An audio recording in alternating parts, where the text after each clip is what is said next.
একটা ছোট্ট গ্রাম ছিল যেখানে সব মানুষ খুব শান্তিতে বাস করত।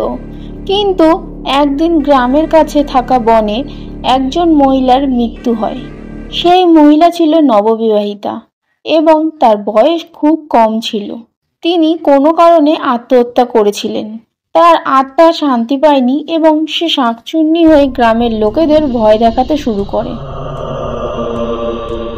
গ্রামের লোকরা জানতো না কেন তারা হঠাৎ ভয়ানক শব্দ শুনছে বা রাতে অদ্ভুত ঘটনা ঘটছে। এক রাতে গ্রামের এক কিশোরী মেয়ে মিনা বনের দিকে চলে যায়, যেখানে শাঁকচুন্নিকে দেখতে পায় এবং খুব ভয় পায়। কিন্তু শাঁকচুন্নি মিনার কাছে এসে বলে যে সে তাকে যেন ভয় না পায়, কারণ সে শুধু তার হারানো জীবন ও সুখের কথা মনে করিয়ে দিতে চায়। মিনা সাহস করে শাঁকচুন্নির গল্প শোনে এবং জানতে পারে যে শাঁকচুন্নির আত্মা শান্তি পেতে চায়। সে তার পরিবারকে মিস করে। মিনা গ্রামের বয়স্কদের জানায় এবং তারা মিলে শাঁকচুন্নির আত্মার জন্য পুজো করে। তার আত্মাকে শান্তি দেয়। আবার শান্তি ফিরে আসে।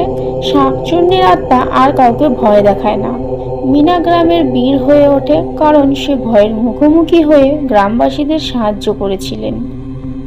এই গল্পটি শেখায় যে সাহস এবং সহানুভূতি দেখিয়ে সব ভয়কে জয় করা যায়।